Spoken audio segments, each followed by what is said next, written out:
Bueno, en realidad nosotros tuvimos durante, sobre todo la segunda mitad del siglo XX, un avance considerable en lo que tiene que ver con ciencia en general.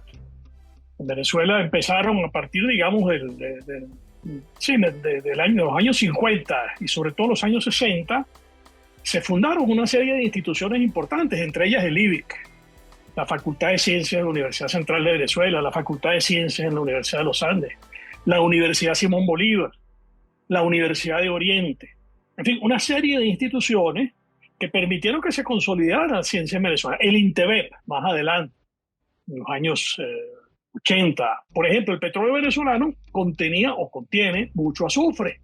Si nosotros, sin extraer ese azufre, sometemos a combustión el petróleo venezolano, bueno, pues producimos un daño ambiental considerable. Entonces hubo que desarrollar una serie de procesos de hidrodesulfuración para mejorar la calidad de los crudos venezolanos y al tiempo de disminuir su viscosidad, de, digamos, disminuir su peso, hacerlos menos pesados, bueno, pues también extraerles ese contaminante que es el azufre. Si nosotros tenemos la, digamos, la intención, que creo que tenemos que tenerla, de ser competitivos a nivel mundial, no solamente, digamos, poder satisfacer un mercado local de 30 millones de personas o 25 millones de personas que pudiera ser el mercado venezolano, sino que podamos nosotros satisfacer mercados muchísimo mayores, que yo creo que tenemos que empezar a pensarlo si es que queremos desarrollar a Venezuela.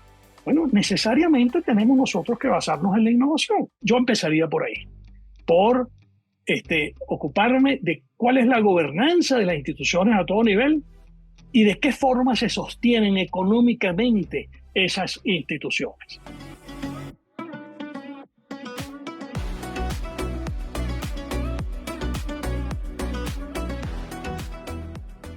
Estimados amigos de su podcast Venezuela en Crudo, hoy tendremos como invitado a un especial, un licenciado en Química de la Universidad Simón Bolívar, PhD en Físico-Química de la Universidad de Southampton en el Reino Unido.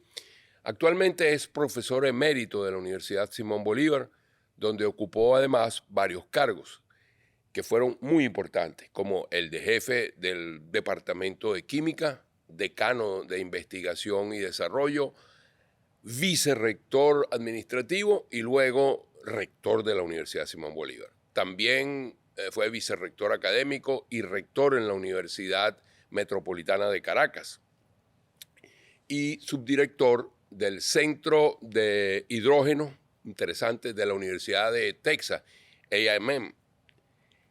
Fue presidente de la Sociedad Venezolana de Electroquímica, director principal del Consejo Nacional de Investigaciones Científicas y Tecnológicas, el CONICIT, mejor conocido por todos nosotros.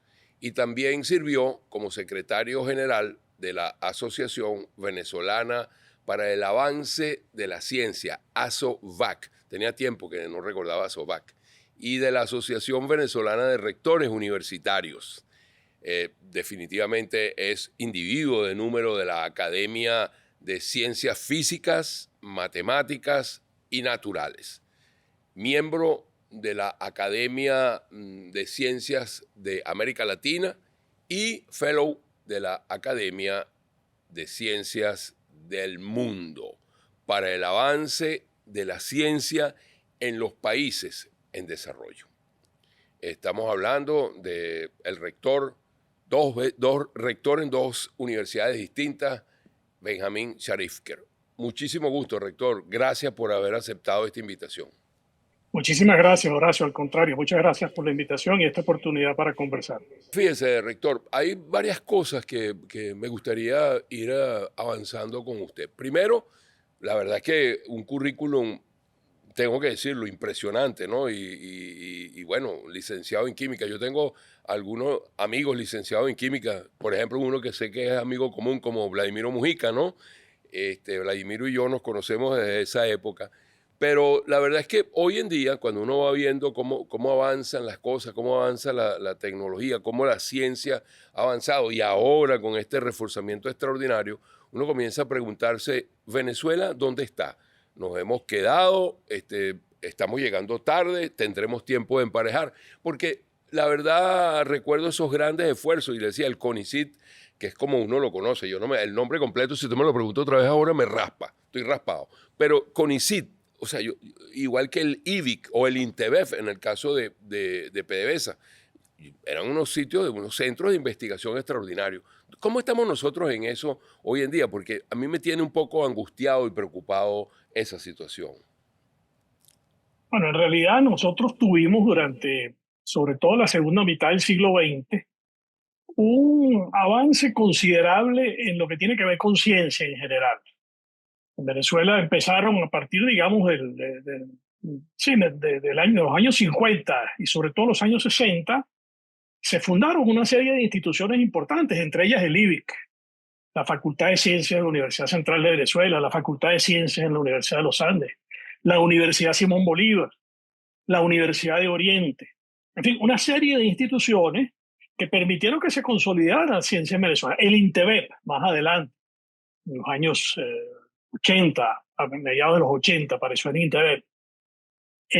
Y dentro de, digamos, de ese menú de ciencias que se manejaban en esas instituciones, el área biomédica fue un área muy importante, siempre fue un área muy importante. Otra área importante fue el área agrícola. Había, por ejemplo, el Instituto Nacional de Investigaciones Agropecuarias, el INIA, eh, este, este, donde también había investigaciones agropecuarias, y también la química. ¿Por qué? Porque Venezuela es un país que tiene recursos naturales, que son materias primas para transformaciones químicas y para agregación de valor. Entonces surgió la industria petroquímica. Por ejemplo, en INTEBEP se hicieron muchas investigaciones que tenían que ver con catálisis heterogénea para la producción de catalizadores para la industria petrolera, para el procesamiento, por ejemplo, de crudos pesados. Surgieron tecnologías novedosas, por ejemplo, la orimulsión.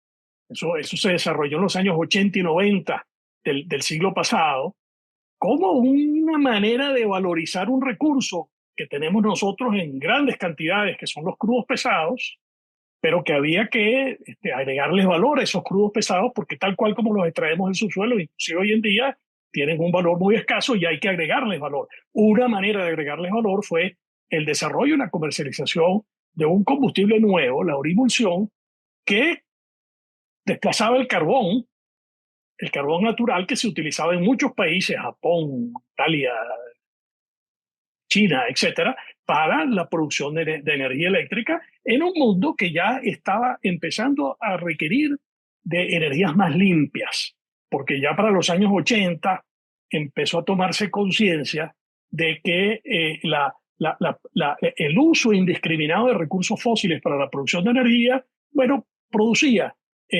daños ambientales que tenían que ser atendidos. Por ejemplo, el petróleo venezolano contenía o contiene mucho azufre. Si nosotros, sin extraer ese azufre, sometemos a combustión el petróleo venezolano, bueno, pues producimos un daño ambiental considerable. Entonces hubo que desarrollar una serie de procesos de hidrodesulfuración para mejorar la calidad de los crudos venezolanos, y al tiempo de disminuir su viscosidad, de, digamos, disminuir su peso, hacerlos menos pesados, bueno, pues también extraerles ese contaminante que es el azufre. Bueno, todas esas tecnologías se desarrollaron en Venezuela, en el INTEBEP y en las universidades, y la química tuvo un desarrollo importante. En algunas áreas logramos ser líderes en Latinoamérica en áreas químicas. Por ejemplo, yo me desempeño en electroquímica y nosotros junto con, qué sé yo, detrás, mejor dicho, de Argentina y de Brasil, nosotros, bueno, los grupos de electroquímica en Venezuela estábamos ocupando posiciones de liderazgo en América Latina, inclusive por encima de países mucho más grandes que los nuestros, como por ejemplo México. Eso cambió, por supuesto, pero digamos, para finales del siglo XX había un desarrollo considerable en Venezuela, sobre todo en el área química, que tenía que ver con esos recursos energéticos, también con recursos minerales presentes en Venezuela, como son el hierro y el aluminio, que también requieren de procesamiento para poderles, para poderles aprovechar el valor que tienen como materias primas, ¿no? Fíjese, rector, yo creo que usted ha hecho un resumen muy bueno, extraordinario. Yo, por supuesto, como decimos popularmente y coloquialmente, cada pulpero alaba su queso. Yo tengo que decir, bueno, en medio de todo eso, tengo un recuerdo extraordinario que me vinculó con la investigación. Yo no soy investigador, soy un ingeniero de petróleo con una especialización en la Universidad Metropolitana, por cierto. Pero en finales del año 99, ya entrando en el 2000, nosotros en PDVSA recibimos un requerimiento que venía de CONICIT. Y allí estaba, en ese requerimiento venía de Vladimiro Mujica y había una idea muy buena que se ha convertido para mí en una de mis mejores experiencias, que se llamaba la Agenda Petróleo y que involucraba a investigadores de las universidades, a investigadores del IBIC, a investigadores del INTEBEP y por supuesto estaba el financiamiento que se aportaba desde PDVSA. Esa agenda petróleo yo la recuerdo profundamente porque había investigación inmediata para resolver los problemas, investigación aplicada. Luego una investigación un poco más de mediano plazo para resolver problemas. Quizás si hubiese sido el caso, eso sería lo que era una emulsión, o sea, ese tipo de investigación. Y luego una investigación de muy largo plazo. Y recuerdo que en esas reuniones que yo asistía, estos investigadores hablaban de una manera que yo no podía comprender, pero porque no era mi ámbito. Pero luego de las reuniones siempre me explicaban y me daban detalles. A mí me parece que haber cercenado la agenda petróleo fue un golpe muy duro para todo lo que nosotros teníamos planificado desde el punto de vista de hidrocarburos, repito, siendo un poco egoísta. Obviamente hay muchas otras áreas, pero todavía a mí me queda una gran duda, una gran angustia, porque lo que viene hacia adelante para nosotros va a depender prácticamente todo del crudo extrapesado. ¿Y cómo vamos a mejorar eso? Y antes de que usted me ayude un poquito a ver si me calma la angustia, rector, yo quería recordarles a todos quienes están viendo el podcast que estamos conversando con el ex rector de la Universidad Simón Bolívar y de la Universidad Metropolitana, Benjamín Sharifker, un currículum amplio, un venezolano realmente ilustre, y nos complace mucho tenerlos aquí en este podcast Venezuela en Crudo, que así es como se llama nuestro podcast. Y ustedes van a poder verlo en YouTube y en Spotify, y consulten a través de las redes sociales de PDVSA Go para que puedan tener la información. Entonces, rector, mi angustia tiene algún indicio de que esa pueda ser aplacada, porque de verdad, o sea, es muy fácil decir, bueno, Venezuela tiene que recuperar el sector de los hidrocarburos. Estamos de acuerdo. Pero ese sector de los hidrocarburos va a depender ahora de mucho crudo extrapesado. ¿Y dónde está la tecnología para eso? Horacio, yo recuerdo muy bien la agenda petróleo porque yo compartía, digamos, en el directorio de CONICIT con Vladimiro Mujica. Ignacio Ábalos era el presidente. Correcto. Y Vladimiro Mujica le correspondió coordinar por parte de CONICIT efectivamente la agenda petróleo. En ese periodo, eso era finales de los años 90,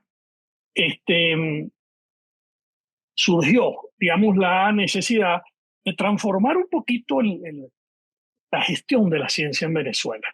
Nosotros habíamos tenido, como mencionamos antes, el surgimiento y consolidación de diversas instituciones en el ámbito científico a lo largo de la segunda mitad del siglo XX, y había una oferta de conocimiento científico importante. O sea, las universidades, los institutos de investigación, las instituciones que se habían creado eran capaces de ofrecer conocimientos a la sociedad, pero teníamos una sociedad que todavía no demandaba apropiadamente esos conocimientos, ni en el sector privado ni en el sector público.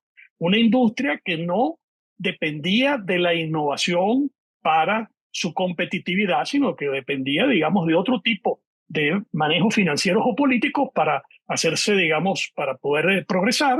Y lo mismo pasaba con el sector público, donde tampoco había, digamos, una innovación importante en las empresas del sector público. Y entonces, a finales de los 90, bueno, pues en el CONICIT, después de reflexiones sobre todo de personas, digamos, que ya las habían hecho con anterioridad, bueno, pues llegamos a la conclusión de que teníamos que mejorar no solamente la oferta, sino la demanda de conocimientos. Y había habido experiencias de colaboraciones del sector académico con PDVSA, fundamentalmente.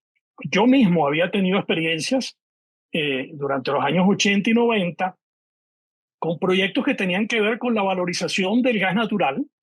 El gas natural nosotros tenemos todavía, y sobre todo en esa época teníamos una gran expectativa sobre las cantidades de gas natural que podíamos producir, pero el gas natural de por sí es muy difícil exportarlo, porque bueno, porque en estado gaseoso, transportarlo, y sobre todo en esa época que todavía no se habían desarrollado las tecnologías para licuar el gas natural, que hoy en día están bastante desarrolladas, pero no estaban en los años 80, bueno, pues entonces había varias ideas de cómo valorizar el gas natural. Y una de ellas, por ejemplo, era transformar el gas natural, que es fundamentalmente metano, en metanol, que es un alcohol que es líquido y que también puede ser utilizado no solamente como combustible, sino como materia prima en la industria química. Entonces, bueno, estuvimos trabajando varios años en colaboración la Universidad Simón Bolívar y el INTEBEP en desarrollar tecnologías para la valorización del gas natural, de las cuales salieron patentes. Y luego, más adelante, inclusive, hicimos también proyectos que tenían que ver con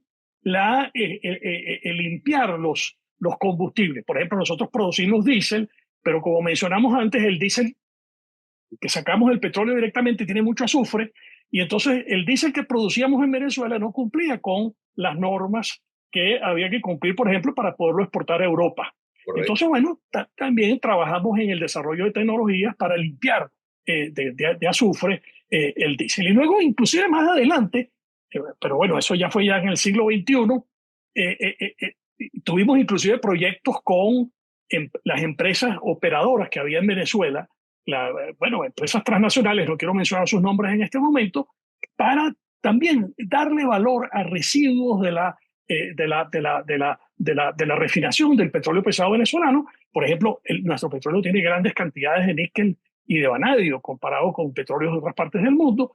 Y si nosotros, bueno, pues le extraemos el níquel y el vanadio a los residuos que quedan de la refinación de los crudos pesados, bueno, pues también tenemos una agregación de valor importante. Entonces, bueno, pudimos entonces establecer esa agenda, y con esa agenda se consolidaron colaboraciones entre el sector académico y el sector petrolero. Colaboraciones que, quiero insistir, existían ya para ese momento, pero con la agenda petróleo se apuntalaron de alguna manera como una política oficial. A lo que quiero ir es que, bueno, yo creo que va a ser muy difícil en este momento establecer una agenda parecida a la agenda petróleo, porque los tiempos han cambiado, incluso la capacidad del Estado venezolano de ser, digamos, interlocutor válido para conciliar esfuerzos entre el sector productor de bienes y servicios y el sector académico es distinto al que podía haber sido en los años 80 o 90, pero lo que sí existe es la capacidad institucional en Venezuela para revivir iniciativas de esa naturaleza. Una capacidad institucional que está ahí, pero que en este momento está dormida, está, digamos, realmente ejerciendo una función muy precaria por la forma como están siendo las universidades y los institutos de investigación, como están siendo abandonados, dejados, digamos, bueno, que languidezcan, no solamente por falta de presupuesto, no solamente digamos, porque se les ha intervenido políticamente, se les ha impuesto, digamos, autoridades, sino que porque a fuerza de tanto tiempo en que no ha habido una inversión importante en capital humano ni en infraestructura de las instituciones académicas y de investigación en Venezuela, bueno, buena parte de los recursos humanos de gran capacitación con los que nosotros contamos en Venezuela ya no están en este momento en Venezuela, sino que se han desplazado al exterior. Y los pocos que todavía están en Venezuela se tienen que ocupar de otros asuntos porque, digamos, los niveles, por ejemplo, de remuneración que se reciben en las universidades son, bueno, no solamente insuficientes, son sencillamente ridículos. O sea, no tienen nada que ver con lo que son las remuneraciones de personas, digamos, de niveles comparables en otras partes del mundo. Entonces tenemos que hacer un esfuerzo muy importante para revivir nuestras instituciones, y tenemos también que repensarlas, porque la realidad en el momento actual ya no es la misma realidad que nosotros teníamos en los años 80 y 90 del siglo pasado. Es una realidad que en todas partes del mundo ha cambiado, y nosotros tenemos entonces que este, pensar en mecanismos de gestión de nuestras universidades e institutos de investigación acordes con los tiempos que vivimos. Ok, les recuerdo que estamos conversando con el ex rector de la Universidad Simón Bolívar y de la Universidad Metropolitana, Benjamín Charifker, a quien agradecemos profundamente que haya aceptado esta invitación. Fíjese, rector, tomando en cuenta lo que usted está diciendo, yo desde mi punto de vista creo que no importa desde qué visión se vea políticamente hablando, si alguien quiere pensar en la recuperación del sector de los hidrocarburos en Venezuela, tiene que estar absolutamente convencido, seguro de que tiene que hacerlo con inversiones privadas, con inversiones privadas nacionales e internacionales, o debo decir internacionales y nacionales desde el punto de vista de cuantía. Teniendo en cuenta eso, yo creo que podríamos estar pensando, y usted tiene toda la razón, tenemos un Estado que hoy en día no tiene la capacidad de poner dinero en investigación como debe ser, no tiene capacidad PDVSA de hacerlo, está muy complicado. Yo creo que sí se puede recuperar en mucho todas esas partes donde están equipos, laboratorio y todo esto, yo creo que lo podemos hacer, pero necesariamente tendríamos que diseñar un plan para que sea como un fondo contributivo que venga también de aportes de esas empresas privadas que van a, necesariamente tenemos que permitir su entrada. Repito, no importa si usted lo mira desde el ángulo este o desde el otro ángulo, no hay alternativa que sea distinta. Entonces, ¿eso cree usted que sea posible? Uno. Dos, hay algunos, yo puedo decir colegas suyos, amigos que nos han dicho, bueno, pero es que a lo mejor lo que tenemos que hacer es un desarrollo mínimo de la investigación, pero convertirnos en unos compradores inteligentes de tecnología. Eso podría ser, yo no lo sé, pero si usted me ayuda, me ilustra un poquito para que todos nosotros podamos comenzar a darle vuelta a esto, a ver si se nos ocurre alguna alternativa que de verdad le dé viabilidad de largo plazo al país en este sentido. Bueno, sí, nosotros podemos ser compradores inteligentes, esa opción siempre existe, pero las características de nuestro petróleo, de nuestro producto, son muy distintas a las características de otros petróleos en otras partes del mundo. O sea, nosotros, por ejemplo, el petróleo iraní, el petróleo de Argelia, el petróleo de Arabia Saudita, en fin, de otros petróleos de esas partes del mundo, no tienen las características de los bitúmenes. O, digamos, hay gente que no le gusta ese nombre de Sí, bitumen, digamos, de los petróleos extrapesados, pero son básicamente, digamos, productos que ni siquiera fluyen, ¿no? A temperatura ambiente. Hace falta, digamos, o bien sea calentarlos o combinarlos, diluirlos de alguna manera para lograr que fluyan. Pero eso no ocurre en otras partes del mundo. Entonces, sí, pero hay un límite de las tecnologías que podamos comprar. O sea, nosotros no, simplemente hay tecnologías que no existen, que tenemos que sí, desarrollar, no exacto. queda Hay más que remedio. crearla, hay que crearla. Hay que crearlas y un ejemplo es la urimulsión, que ya mencionamos. Si nosotros no creábamos la urimulsión, no la iba a crear nadie. Este, y se pueden poner otros ejemplos de tecnologías, por ejemplo, para la extracción de azufres y de níquel y de vanadio de nuestros petróleos. Bueno, nuestros petróleos tienen características distintas a las de otros petróleos y bueno, las vamos a tener que desarrollar nosotros. Los catalizadores de hidrodesulfuración que se desarrollaron en Internet, y bueno, pues posiblemente no los hubieran desarrollado otras instituciones porque no tenían esos problemas. Y no estoy hablando, por ejemplo, cuando hablamos, no estoy hablando solamente de PDVSA, ojo, estoy hablando de otras empresas muy importantes, ExxonMobil, Chevron, ConocoPhillips en su momento, etcétera, que operaban en Venezuela y con las cuales teníamos nosotros, Total de Francia, teníamos nosotros relaciones en las universidades, proyectos de investigación para resolver problemas de índole local que ellos sabían que ellos no podían resolver en otras partes porque tenían que ver con su producción en Venezuela, no tenía que ver con su producción en Argelia o en otros lados donde esas mismas empresas operaban. De tal manera que tiene que haber una combinación, efectivamente, digamos, de inteligencia, digamos, para poder comprar inteligentemente en otras partes, o sea que tenemos que estar al tanto, digamos, awareness, que hablan en inglés, o sea, de estar al tanto de cuáles son las tecnologías que existen en el mundo, pero no basta con estar al tanto, no basta con estar alerta. Hace falta también tener inversiones importantes en investigación y desarrollo. Eso se entendió hacia finales de los años 80 y a lo largo de los años 90. PDVSA lo entendió y por eso fue que creó Intevep y por eso fue que dentro de Intevep hubo inversiones importantes para hacer investigaciones y por eso fue que pudo surgir en su momento la Agenda Petróleo como una política de Estado para incentivar esas investigaciones. Bueno, no necesariamente van a ser los mismos mecanismos, pero esa política de investigación es lo que impulsa el desarrollo tecnológico, económico y social en todas partes del mundo en el momento actual. O sea, cuando nosotros vemos, por ejemplo, cuáles son las empresas de mayor capitalización en este momento.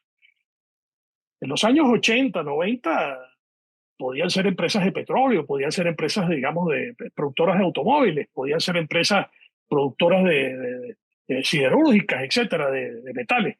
En este momento, las empresas de mayor capitalización son las empresas de comunicaciones, las empresas de inteligencia artificial, las empresas, digamos, de ciencias de datos, ese tipo, digamos, de... Bueno, entonces, ahora, ¿cómo han llegado esas empresas a tener ese predominio dentro de lo que son los grandes capitales en el mundo? A través de investigación y desarrollo. Entonces, si nosotros tenemos digamos, la intención, que creo que tenemos que tenerla, de ser competitivos a nivel mundial, no solamente, digamos, poder satisfacer un mercado local de 30 millones de personas o 25 millones de personas que pudiera ser el mercado venezolano, sino que podamos nosotros satisfacer mercados muchísimo mayores, que yo creo que tenemos que empezar a pensarlo si es que queremos desarrollar a Venezuela. Bueno, necesariamente tenemos nosotros que basarnos en la innovación, porque la innovación es la ruta segura hacia el desarrollo de tecnologías y de negocios, por llamarlo, digamos, para ponerlo en términos concretos, con los que uno pueda, de alguna manera, competir con otros negocios a nivel mundial.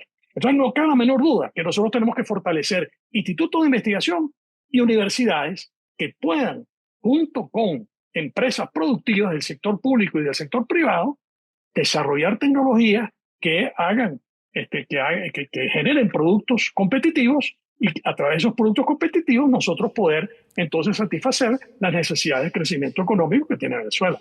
Rector, yo creo que usted me ha dado unas pistas extraordinarias y esto de Orimulsión de verdad que es un excelente ejemplo. Yo tuve la oportunidad, quizá la bendición, diría yo, de que una de las personas que trabajó más cercanamente en esto de la Orimulsión y en los inicios por allá en Morichal, Ignacio Lairice, fue compañero en Lagoven y bueno, él me explicó en reiteradas oportunidades todo lo que tenía que ver con esto y yo fui un enamorado de eso y creo que otro gravísimo error fue haber eliminado Vitor, que era la empresa que se encargaba de todo esto y que habíamos ya prácticamente entrado en Italia cambiando Orimulsión por energía, o sea, lo que estábamos vendiendo era kilovatios, o sea, entregábamos una orimulsión en una asociación, generaba electricidad y vendíamos electricidad en Europa, esa era la idea, apenas comenzó, apenas murió, y después murió Vitor.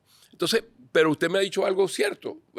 Yo puedo comprar tecnología, pero ¿qué voy a comprar una tecnología que no existe porque la tengo que hacer a mi tailor-made? Tengo que hacerla para mí mismo porque las características son totalmente distintas, salvo que pueda alguno pensar que hay cosas que podemos copiar, tal vez comprar, tal vez asociarnos con los bitúmenes de Canadá, ¿no? Pero tampoco es exactamente igual. Creo que nosotros estoy claro ya en eso y además me parece correcto. Hay que pensar entonces en que necesitamos un nivel importante de recuperación en la investigación que esté adaptada a nuestra realidad.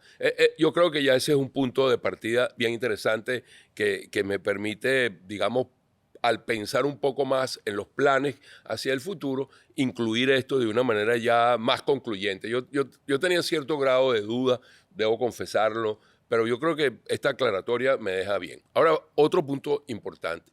También en los últimos tiempos, pues he tenido muchas oportunidades de acceder con muchos químicos, ingenieros químicos, entre abogados y los químicos me están volviendo loco, pero bueno, ahí voy.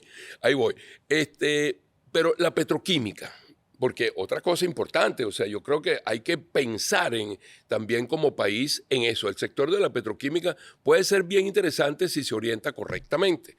Y nosotros tenemos, digamos, la materia prima fundamental, gas. Y gas que puede lucir que tengamos una abundante cantidad de gas, pero en los planes que se están tomando en cuenta hay exploración de gas, porque estamos basando un crecimiento energético de Venezuela y en gran medida el gas es factor fundamental. ¿Cómo ve usted el sector de la petroquímica? Y usted tiene un amplio conocimiento en esa materia. ¿Usted cree que eso tenga sentido, lo que estamos pensando? Digo, algunos que igual que yo estamos trabajando en esto, porque me gustaría tener su opinión. Bueno, en el sector petroquímico, en todas partes del mundo, sigue siendo importante. Por ejemplo, la producción, las plantas de clorosodio. Nosotros tuvimos varias plantas de clorosodio en Venezuela que fueron importantes, dejaron de serlas. Teníamos producción de plástico en Venezuela también. En este momento la producción de plástico, bueno, se ha desplazado más hacia Colombia. Y bueno, y tenemos seguramente oportunidades digamos, de reactivar la petroquímica. O sea, pero yo creo que lo que tenemos que ponernos entre ceja y ceja no es el detalle de que si lo vamos a hacer con petroquímica o cómo lo vamos a hacer. Lo que tenemos que ponernos entre ceja y ceja es que si no le agregamos valor a la materia prima, entonces estamos perdiendo la parte sustancial del negocio del petróleo. O sea, el negocio del petróleo no es explotar un crudo y exportar el crudo. Parte del negocio es refinarlo para hacer combustibles, pero otra parte es utilizarlo como materia prima para otro tipo de transformaciones. Y ahí es donde entra entonces la petroquímica.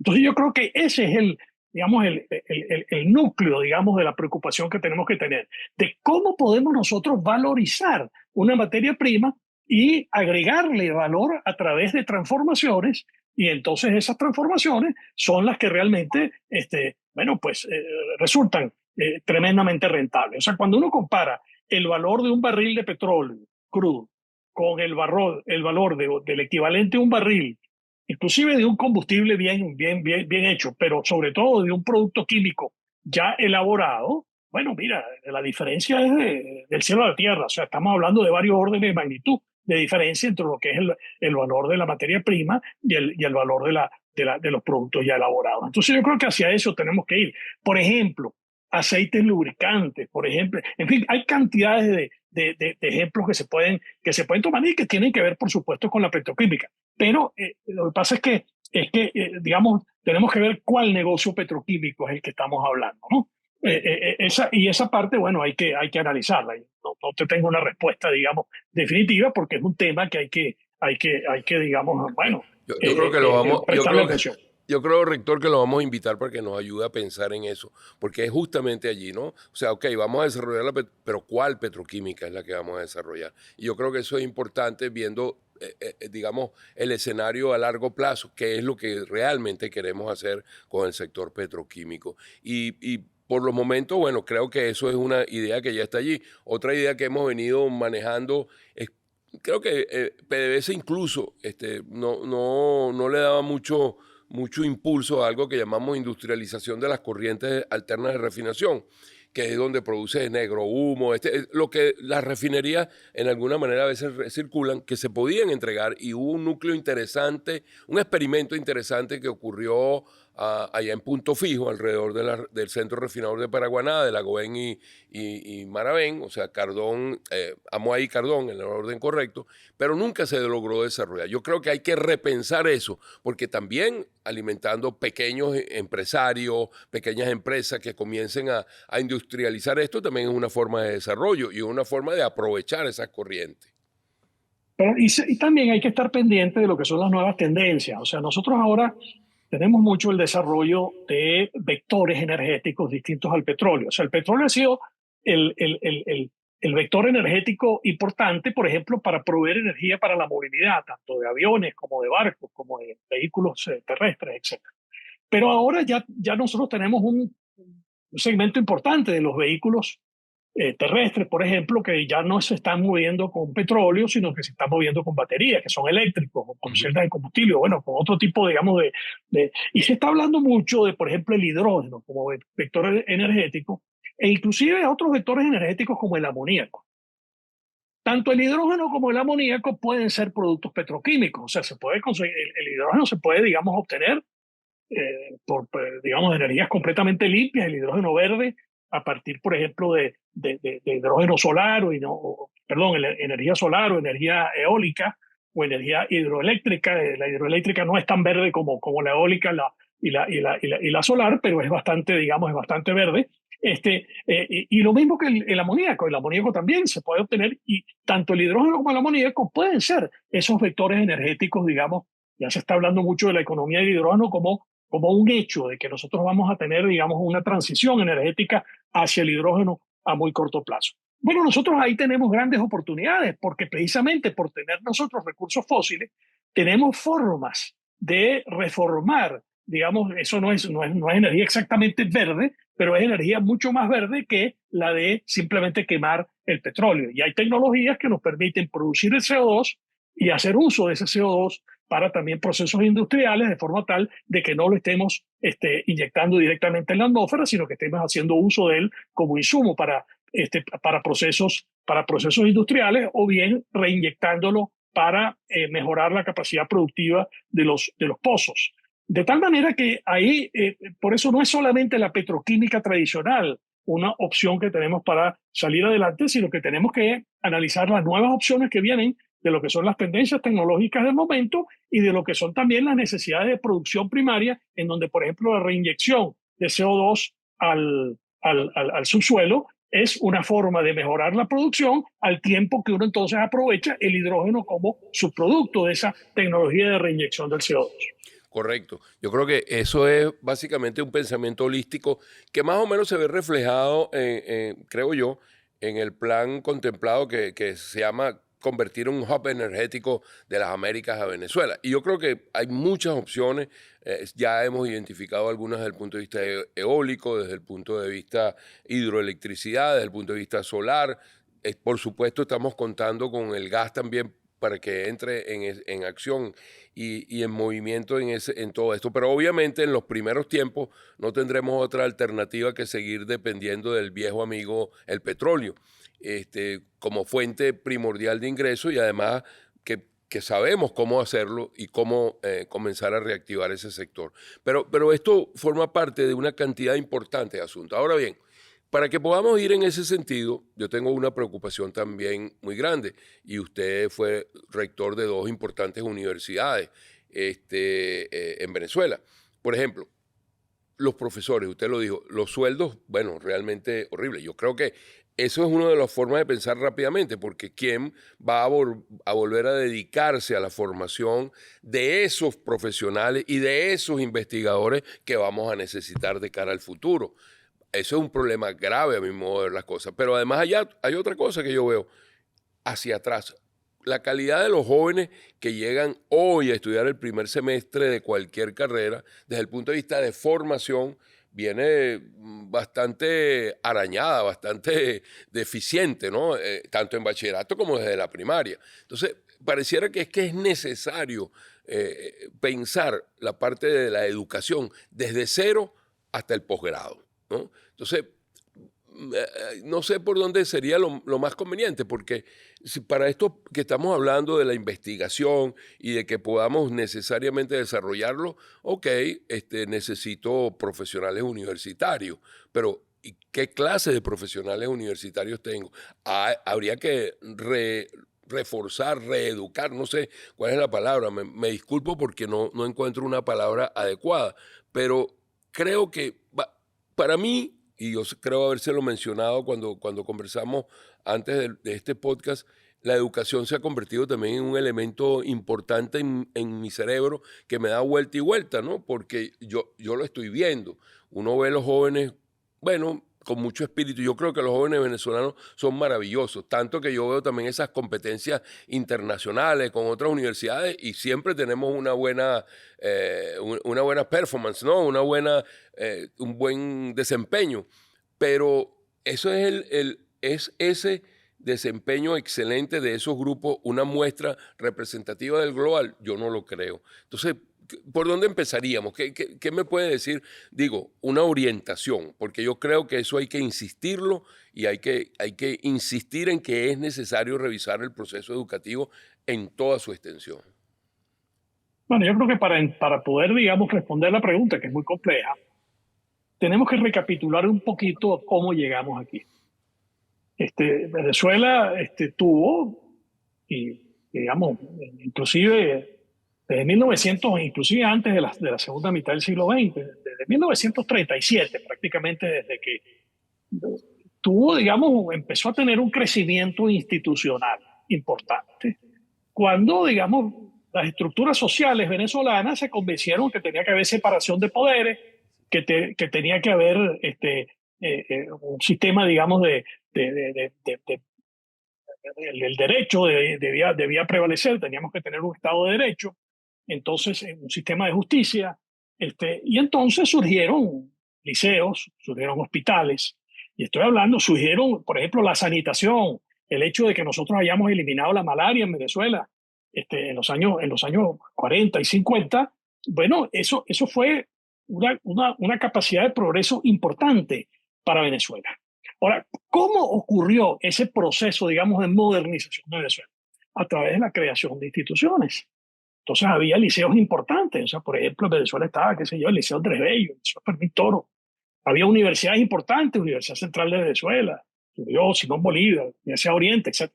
Entonces, el hecho de que nosotros tuviéramos instituciones, cuando, por ejemplo, se nacionalizó la industria petrolera en Venezuela, se le dotó a PDVSA de la capacidad de trabajar autónomamente, independientemente, digamos, siempre por supuesto con la tutela del Estado, pero que no dependiera, que no fuera una empresa que dependiera, digamos, directamente del Ministerio había una separación entre el Ministerio de Energía y PDVSA, por ejemplo, cosa que no existe en el momento actual. Entonces, nosotros hemos llegado al estado de cosas que tenemos acá, porque hemos permitido el debilitamiento de esas instituciones. Entonces, lo primero que tenemos que hacer para poder recuperar nuestras capacidades educativas es el fortalecimiento de las instituciones. Tenemos nosotros que darle a las instituciones educativas el rol que las instituciones educativas les corresponde. A los maestros que ellos puedan cumplir su responsabilidad, a los profesores que puedan cumplir su responsabilidad, a todos los niveles, escuela primaria, escuela secundaria, universidad. Si nosotros mantenemos a los maestros, a los profesores, de educación secundaria, a los profesores universitarios, en el cauce de que tienen que seguir las directrices que vienen de un gobierno central y que ese gobierno central va a ser una macrogerencia, mejor dicho, una microgerencia desde el gobierno central de todas y cada una de las instituciones, bueno, esa es la garantía de que jamás vamos a poder tener una educación de calidad en Venezuela. O sea, lo primero que tenemos que hacer es dotar a las instituciones de las capacidades gerenciales para que ellas puedan manejarse. Y eso fue un proceso que se intentó hacer en un momento. Yo recuerdo cuando Gustavo Rosen era ministro de Educación, estoy hablando de los años 80 y 90 del siglo pasado, en donde se logró transformar la gerencia de las instituciones educativas para que no tuviéramos un ministerio manejando, qué sé yo, 100.000 profesores, 200.000 profesores, desde Caracas hasta Guadualito, en el estado de Apuro, hasta qué sé yo, hasta el último rincón del estado Amazonas o del Delta Macuro, sino que hubiera una estructura descentralizada de gobernanza. Eso mismo tenemos nosotros. Yo empezaría por ahí, por ocuparme de cuál es la gobernanza de las instituciones a todo nivel y de qué forma se sostienen económicamente esas instituciones. Si dependen, digamos, de su municipio, si dependen de su estado, si dependen del gobierno central, etcétera, etcétera, etcétera. Entonces tenemos que hacer sostenible no solamente el financiamiento de las instituciones, sino el manejo, la gerencia de las instituciones. Y eso va a todo nivel, tanto el nivel primario, el nivel maternal, primario, secundario y universitario.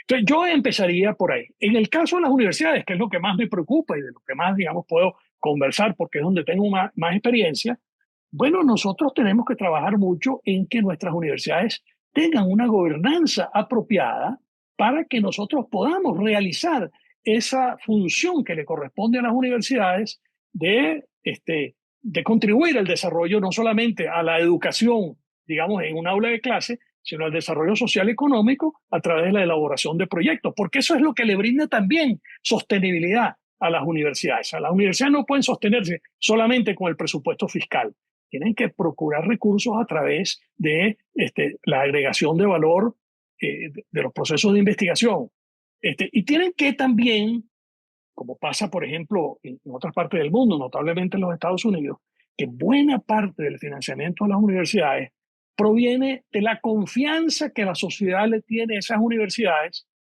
y entonces, gracias a esa confianza, grandes capitales le otorgan recursos a las universidades para que desarrollen ciertas áreas específicas.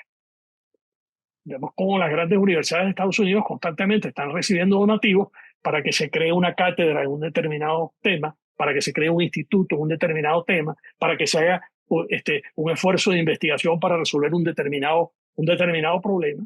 Por ejemplo, recientemente, un financista, estoy recordando, eso ocurrió hace un par de años, donde un financista que no tenía herederos decidió donarle a un college de la Universidad de Nueva York, donde se generan los médicos en el área, digamos, no recuerdo si era Brooklyn, o bueno, uno digamos, de los distritos de la ciudad de Nueva York, y le dio un donativo de tal naturaleza que ese college decidió no cobrarle matrícula a los estudiantes de medicina de ese college, y se llama el Albert Einstein College of Medicine de la Universidad de Nueva York. Recuerdo el nombre ahorita. Bueno, donde no le cobran matrícula a los estudiantes porque ese donativo es tan importante que a perpetuidad van a poder estudiar ahí los 1.000 o 2.000 estudiantes que están estudiando medicina en ese college sin pagar la matrícula. Entonces, ¿de dónde viene eso? De la confianza que puedan tener las personas o los grandes capitales en la gestión que se puede hacer en las universidades y en este caso este college de medicina. Ahora, en Venezuela nosotros no tenemos eso porque la figura jurídica de las principales universidades nacionales venezolanas no permite ese tipo de donaciones porque las universidades son instituciones que dependen del Estado central. Sí, En los Estados Unidos, las universidades públicas tienen una figura jurídica distinta que sí les permite tener manejo de sus patrimonios. Nosotros en Venezuela, las universidades nacionales no pueden tener manejo de su patrimonio. Entonces tenemos una autonomía que no se puede realizar. Entonces, creo que tenemos que empezar por ahí, de que nuestras instituciones puedan gestionarse a sí mismas. Habrá algunas que no van a tener la capacidad de gestionarse y, bueno, lamentablemente colapsarán y desaparecerán. Bueno, esas son las que de todas maneras no necesitábamos. Habrá otras que sí lograrán transformarse y gestionarse y van a surgir como instituciones de verdadera calidad. Sí, yo recuerdo perfectamente esto. Yo creo que hubo un intento, pero que nunca se podía materializar, de los centros de investigación de las universidades pudiesen monetizar sus investigaciones. Era casi que imposible por toda la cuestión burocrática o, como usted dice, por todo el estamento jurídico que las rodea. Incluso también recuerdo claramente cuando se hicieron los procesos estos de convenios operativos que hizo PDVSA, con empresas transnacionales en su mayoría, habían 3 convenios operativos que se decidieron ponerlos en las escuelas de petróleo, en la de la Luz, en la de Udo y en la de la Central, que le dieron un campo para que en ese campo los profesores y los estudiantes hicieran tesis, los profesores gerenciaran, se hicieran estudios, análisis, o sea, yo creo que era un avance significativo, pero eso también se dio al traste, nunca pudo seguir allá. Entonces, ese tipo de cosas que usted nos ha ilustrado aquí, a mí me parece que es un buen fundamento para comenzar digamos, a tomarle el pulso a los cambios importantes que hay que hacer. Yo le pediría que en estos 2 minutos que nos quedan, rector, usted nos dejara por acá una reflexión final. Ya tengo varias anotadas y recuerde, le daré una llamadita para que nos ayude en lo de cuál petroquímica queremos irnos, porque ahí creo que todavía tenemos unas zonas grises muy importantes. Pero tomo muchas de las recomendaciones. ¿Qué nos diría usted al final o qué le diría usted a los profesores universitarios o qué le diría usted a los investigadores del país o a nuestra gente? Una reflexión final que nos deje, que seguramente la apreciaremos mucho. Bueno, yo creo que con el tema educativo lo que necesitamos atender sobre todo es precisamente la estructura organizacional de nuestras instituciones, o sea, la manera como las gerenciamos, la manera como nos relacionamos con el Estado, la manera como nos relacionamos con la sociedad, de forma tal de que nosotros podamos tener unas estructuras de gobierno tales que al ofrecerle nosotros la confianza al público de que nosotros vamos a utilizar todos y cada uno de los recursos que se nos pongan a nuestra disposición para los fines para los cuales fueron otorgados, entonces nosotros tengamos esa posibilidad de desarrollo. Por ejemplo, la generación de fideicomisos. En Venezuela, las universidades públicas venezolanas no pueden manejar fideicomisos, pero si una persona quiere entregarle a la universidad unos determinados recursos para que haga un instituto, bueno, por ejemplo, de petróleo, pues, un instituto de petróleo, una universidad, ¿qué garantía tiene esa persona de que esos recursos van a ser utilizados para ese instituto de petróleo y no para pagarle la nómina, digamos, deficitaria, digamos, porque no llegó el presupuesto? Entonces, para que esa garantía pueda existir, entonces la universidad tiene que tener la capacidad de manejar un fideicomiso, de colocar ese dinero en un fideicomiso donde haya todos los mecanismos de control, auditoría, instituciones financieras que garanticen que efectivamente ese recurso va a ser utilizado. Por eso insisto en que la reforma institucional de las instituciones educativas venezolanas es el primer paso para que nosotros logremos resolver toda esa cadena de problemas que nos ha convertido de una sociedad medianamente productiva en los años 70 y 80 del siglo pasado a una sociedad que ha caído en este momento a unos niveles de improductividad tales que bueno, que tenemos un salario mínimo de 130 bolívares mensuales, de 130 bolívares mensuales, que eso no llega ya ni siquiera a $1 mensual el salario como salario mínimo. Uno siempre puede hablar, digamos, de muchas causas pero los economistas insisten mucho que al fin y al cabo el Producto Interno Bruto per cápita depende mucho de la productividad de las naciones. Entonces, si nosotros tenemos un Producto Bruto per cápita tan bajo en Venezuela en este momento, bueno, tenemos que llegar a la conclusión de que hemos llegado a niveles de improductividad y tenemos que mejorar la productividad. Por eso insisto que esa es, digamos, la forma para empezar a resolver estos gravísimos problemas que tenemos en Venezuela, sobre todo en el área educativa. Rector, la verdad es que un verdadero placer, muy agradecido por habernos prestado su tiempo, estar con nosotros. Muy enriquecedora su conversación, por lo menos en lo personal, y seguramente para toda la audiencia que vamos a tener así va a ser. Yo creo que hay algunos conceptos y algunos planteamientos muy claros. O sea que ya para terminar, agradezco muchísimo de nuevo que haya estado con nosotros. Estuvo el ex rector de la Universidad Simón Bolívar y la Universidad Metropolitana, Benjamín Sharifker, y ha sido un verdadero placer. Espero que podamos en un momento determinado seguir conversando sobre este tema de otra manera, en otro lugar, y si de ser posible presencial. Muchísimas gracias, ex. Muchas gracias. Bueno, amigos, y con esto llegamos al final de este episodio de nuestro podcast Venezuela en Crudo. Recuerde que lo pueden ver en YouTube y en Spotify. Consulten nuestras plataformas y también nos ayuda que le den un like o que se suscriban a YouTube y a nuestra cuenta en Spotify. Muchísimas gracias y hasta el próximo episodio.